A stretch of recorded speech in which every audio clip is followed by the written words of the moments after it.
आज मैं हिंदी व्याकरण के अंतर्गत समास पढ़ाने जा रहा हूँ।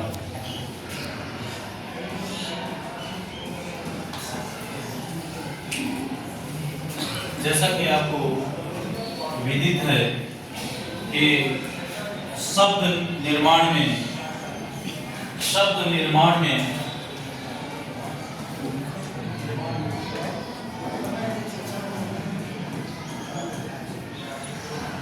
उपसर्ग,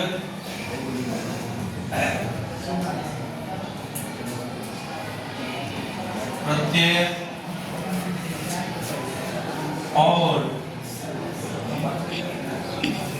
समास का महत्वपूर्ण योगदान होता है। शब्द निर्माण में किसका योगदान होता है भैया? उपसर्ग, प्रत्यय, समास। आप लोगों को मालूम है कि मूल शब्द के पहले लगकर उसके अर्थ को परिवर्तित करने वाले शब्दांशों को उपसर्ग कहते हैं। जैसे जीवन मूल शब्द है क्या? देखिए यहीं पर हम कहते हैं जीवन, और जीवन में आ उपसर्ग लग जाएगा तो क्या हो जाएगा? आजीवन। कौन सा उपसर्ग लगेगा? आ, तो आजीवन हो जाएगा। फिर उसी तरह से आपका प्रत्यय मूल शब्द के अंत में लगकर उसके अर्थ को बदलने वाले शब्दांशों को क्या कहेंगे? प्रत्यय। जैसे कि समाज में एक प्रत्यय लगाएंगे तो क्या बनेगा? सामाजिक। व्यवहार शब्द है, व्यवहार शब्द में एक प्रत्यय लगाने से कौन सा शब्द बनेगा? व्यावहारिक। ठीक उसी तरह से आपका समास भी है। समास से भी शब्द निर्माण किया जाता है। बोले कैसे? जैसे नील और कमल दो अलग अलग शब्द हैं। क्या? नील और कमल, ये दोनों अलग अलग शब्द हैं, लेकिन जब दोनों को समास यानी सामासिक प्रक्रिया में एक कर दिया जाएगा, समस्त पद बनाया जाएगा, तो होगा नील कमल। और इसका विग्रह जो होगा नीला है जो कमल। तो इससे भी तो एक शब्द बना कि नहीं बना? नील कमल। एक अलग शब्द बना कि नहीं? दो अलग अलग शब्दों को एक करके नए शब्द का जो निर्माण किया जाता है उसे ही तो समास कहते हैं। समास। अब आइए मूलतः समास। समास का अर्थ है संक्षिप्त करना या छोटा करना। हम किसे संक्षिप्त करेंगे? दो या दो से अधिक शब्दों को संक्षिप्त या छोटा करना। दो या दो से अधिक शब्दों के मेल या संयोग को समास कहते हैं। इस मेल में विभक्त चिन्हों का लोप हो जाता है। आपने जाना कि समास का अर्थ क्या है? संक्षिप्त या छोटा करना। दो या दो से अधिक शब्द के मेल का जो संयोग होता है उसी को क्या कहते हैं? समास कहते हैं। और इस मेल में विभक्त चिन्हों का लोप हो जाता है। विभक्त चिन्ह का मतलब क्या है? आप लोगों ने कारक पढ़ा होगा। कारक क्रिया के साथ जिसका क्रिया या कर्ता के साथ जिसका सीधा संबंध होता है उसे कारक कहते हैं। उसे क्या कहेंगे? कारक कहते हैं। और जैसे कर्ता ने कर्म को करण से संप्रदान के लिए अपादान से अलग होने के अर्थ में संबंध का के की रा रे री अधिकरण में पर संबोधन हे हो अरे हो, ये सब क्या है? कारक और कारक चिन्ह है। तो अब देखिए जो भी विभक्ति होगी कारक चिन्हों का, उनका क्या हो जाएगा? लोप हो जाएगा। जैसे धन से हीन, धन से हीन, तो से हट जाएगा, क्या हो जाएगा? से क्या है? कारक चिन्ह है ना, विभक्ति चिन्ह है ना, तो हट कर क्या बनेगा? धनहीन। समझे?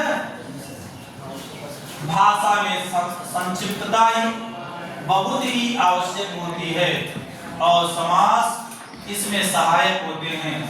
समास द्वारा संक्षेप में कम से कम शब्दों द्वारा बड़े से बड़े, समास द्वारा संक्षेप में कम से कम शब्दों द्वारा बड़ी से बड़ी और पूर्ण बात कही जाती है।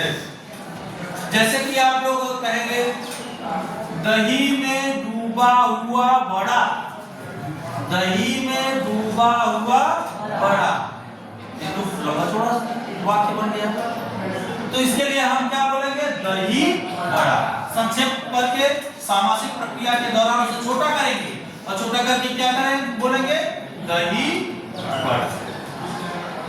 देखिए उदाहरण के तौर पर दिन और रात में तीन शब्दों के प्रयोग के स्थान पर दिन रात बना एक समस्त पद दिया जा सकता है, दिन रात, दिन और रात।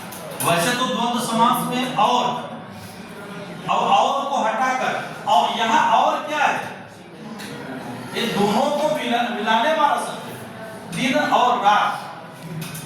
चलिए इस प्रकार दो या दो से अधिक शब्दों के मेल से विभक्त चिन्हों के लोप के कारण, क्या विभक्त चिन्हों के लोप के कारण जो नवीन शब्द बनते हैं उन्हें सामासिक या समस्त पद कहते हैं। सामासिक शब्द का संबंध व्यक्त करने वाले विभक्त चिन्हों के साथ प्रकट करने अथवा लिखने वाली रीत को विग्रह करते हैं। विग्रह माने अलग अलग करना, विग्रह माने अलग अलग करना। सामासिक प्रक्रिया के कारण दो शब्दों को, दो या दो से अधिक शब्दों को जब हमने छोटा किया तो वह क्या बना? समस्त पद बना। अब समस्त पद अलग अलग करने की प्रक्रिया को समास विग्रह कहते हैं। क्या कहते हैं? समास विग्रह। जैसे उदाहरण के लिए धन संपन्न, समस्त पद का विग्रह धन से संपन्न। रसोई का समस्त पद का विग्रह होगा रसोई के लिए। समझ में आया? समस्त पद में मुख्यतः दो पद होते हैं। पहले वाले पद को पूर्व पद और बाद वाले पद को उत्तर पद कहते हैं। समस्त पद के पद में मुख्यतः दो पद होते हैं। कौन कौन? पहले वाला जो पहला प्रथम पद होता है उसे पूर्व पद कहते हैं, जो उसके बाद में पद आता है उसे उत्तर पद कहते हैं। अब एक शब्द आप लोगों के सामने आया पद, कोई विद्यार्थी बताए कि पद है क्या?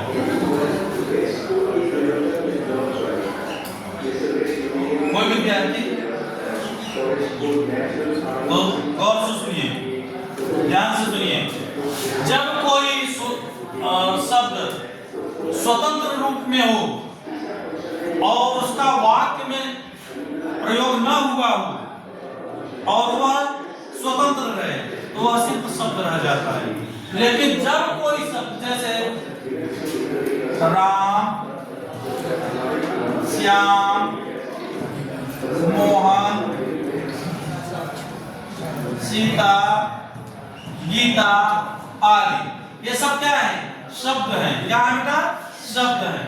लेकिन जब यही शब्द किसी वाक्य में प्रयुक्त होता है तो उसे पद कहते हैं। क्या कहते हैं? पद। जैसे श्याम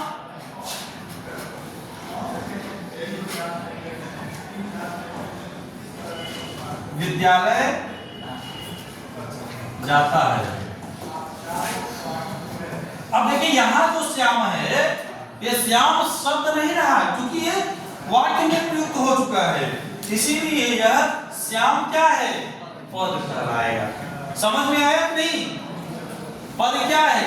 जब कोई स्वतंत्र शब्द किसी वाक्य में प्रयुक्त होता है तो वह शब्द क्या कहलाता है, पद कहलाता है। आगे बढ़ते हुए अब आइए, इस प्रकार दो या दो से अधिक शब्दों के मेल से विभक्ति चिन्हों के लोप के कारण जो नवीन शब्द बनते हैं उन्हें सामासिक या समस्त पद कहते हैं। अच्छा, यहाँ तक पढ़ा चुके थे। अब समस्त पद में मुख्यतः दो पद होते हैं, पूर्व पद और उत्तर पद।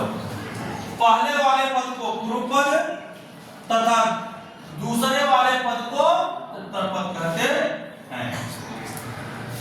अब देखिए,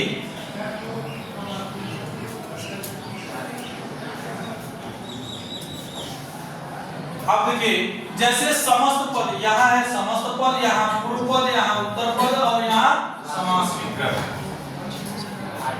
अब देखिए पूजा घर, पूजा घर में पूर्व पद है पूजा और उत्तर पद है घर, और इनको मिला करके शब्द क्या बना था, पूजा घर। पूर्व पद पूजा, उत्तर पद घर, इन दोनों को मिला करके क्या बना, पूजा घर। इन दोनों को जोड़ा गया ना, संक्षेप किया गया तो क्या बन गया, पूजा घर।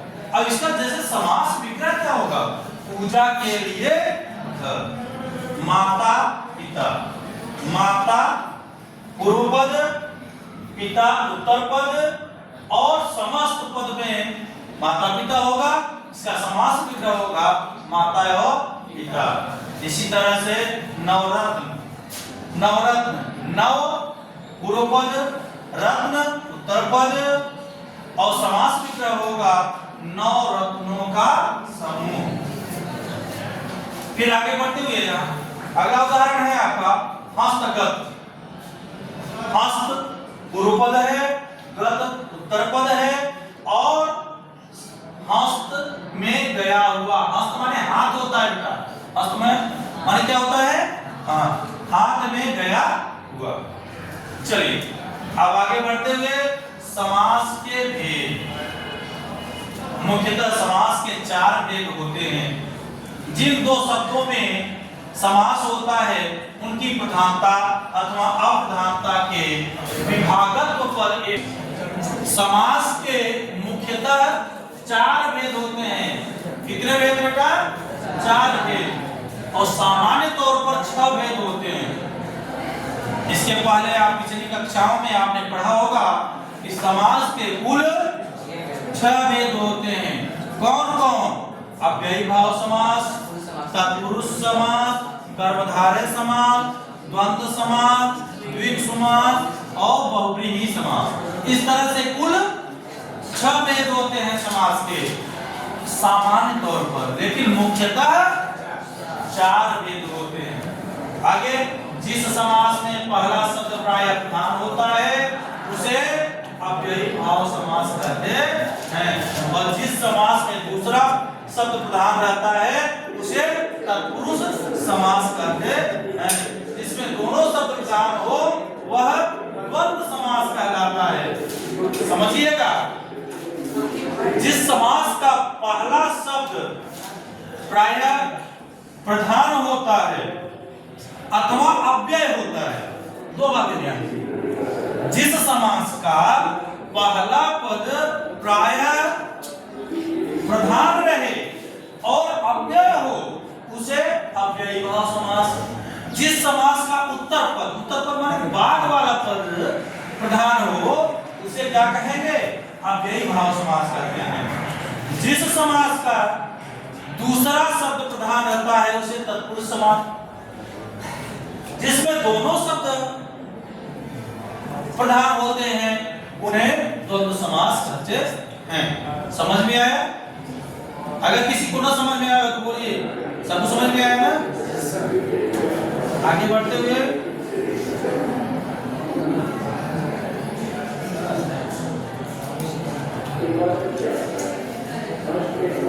और जिसमें कोई भी प्रधान नहीं होता उसे बहुव्रीहि समास कहते हैं।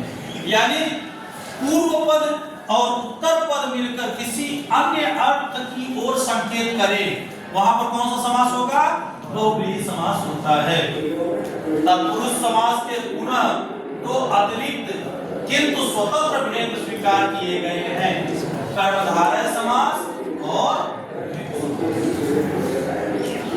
कर्मधारय समास और द्विगु समास, ये दोनों तत्पुरुष समास के भेद हैं। किसके समास? किस समास के? तत्पुरुष समास के भेद हैं। तत्पुरुष समास के भी भेद माने गए। विवेचन की सुविधा के लिए हम समास को निम्नलिखित 6 प्रकारों के अंतर्गत अध्ययन करेंगे। फिर वही बात है, कौन? सामान्य तौर पर समास के 6 भेद होते हैं, मुख्यतः 4। क्यों? क्योंकि कर्मधारय समास यानी विशेषण विशेष्य, कर्मधारय समास विशेषण विशेष्य, उपमान उपमेय और द्विगु समास संख्या पूर्वे द्विगु, यानी जिस शब्द का पूर्व पद संख्यावाची हो वह द्विगु समास है ना। तो ये दोनों समास किसके अंतर्गत आते हैं? तत्पुरुष समास के अंतर्गत ही आते हैं। समझ में आया? Any doubt? चलिए आगे बढ़ते हुए अव्ययी भाव समास। अव्ययी भाव समास को पढ़ाने से पहले एक छोटी सी जानकारी मैं आप लोगों से जानना चाहता हूं। रूपांतर के आधार पर शब्द के भेद।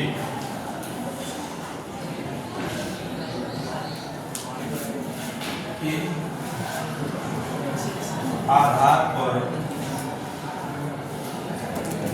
शब्द के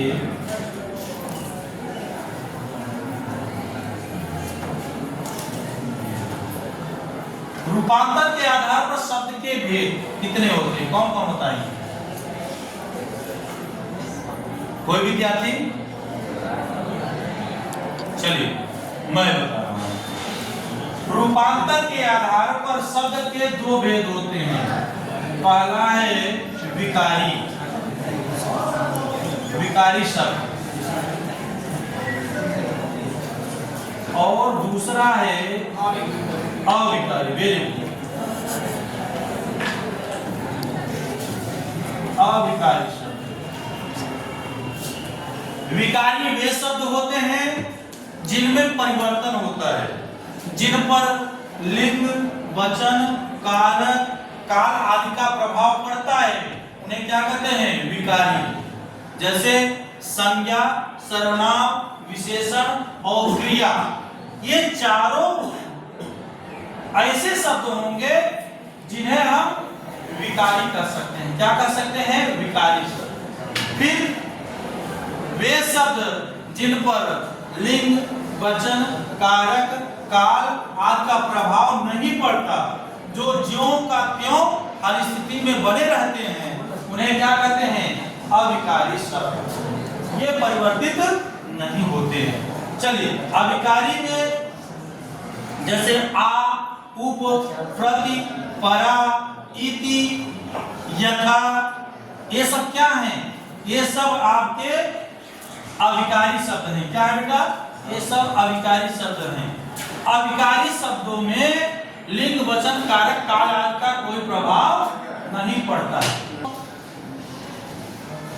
जो अविकारी शब्द हैं, अविकारी शब्दों को क्या कहते हैं? अव्यय। और जिस समास का पहला पद यानी पूर्व पद अव्यय हो, उसे कौन सा समास कहते हैं? अव्ययी भाव समास कहते हैं। देखिए अव्ययी भाव समास, अव्ययी भाव समास में परिवर्तनशीलता का भाव होता है और उस अव्यय पद का रूप लिंग, वचन, कारक में नहीं बदलता, वह सदैव एक सा रहता है। इसमें पहला पद प्रधान होता है, जैसे यथाशक्ति, शक्ति के अनुसार, यथा शक्ति, शक्ति के अनुसार, यथा समय, समय के अनुसार, प्रतिक्षण, हर क्षण, यथा संभव, जैसा संभव हो, आजीवन, जीवन भर, भर पेट, पेट भर के, आजन्म, जन्म से लेकर आमरण, मरण तक, प्रतिदिन, हर दिन, बेखबर, बिना खबर के, हाथों हाथ, हाथ ही हाथ में, दिनों दिन, दिनों दिन। अब दिनों दिन में क्या होगा? दिन ही दिन में, दिन ही दिन में। तो इस तरह से आप लोगों ने क्या देखा कि इसका जो पहला शब्द है, समस्त पद का जो पहला शब्द है वह क्या होता है? पूर्व पद होता है। और पूर्व पद क्या रहेगा? अव्यय रहेगा। इसीलिए ये कौन सा समास है? अव्ययी भाव समास है। आगे अपवाद, इसमें कुछ अपवाद है बेटा। अव्ययी भाव समास में कुछ अपवाद है। कैसा अपवाद है? हिंदी के कई ऐसे समस्त पद हैं जिनमें कोई अव्यय नहीं होता, परंतु समस्त पद अव्यय की तरह प्रयुक्त होता है, वहां भी अव्ययी भाव समास माना जाता है। जैसे कि पहले ही मैंने बताया, हाथों हाथ, हाथ ही हाथ में, घर घर, घर के बाद घर, घर घर माने घर के बाद घर, रातों रात, रात ही रात में, रातों रात, रात ही रात में। तो इस तरह से आप लोगों ने आज की क्लास में समास, समास की परिभाषा, समास के भेद और उसके साथ साथ अव्ययी समास के बारे में उसकी परिभाषा और उसके उदाहरणों के बारे में विधिवत जानकारी प्राप्त किए। आज इतना ही, और अगली क्लास में हम आपको तत्पुरुष समास पढ़ाएंगे। धन्यवाद।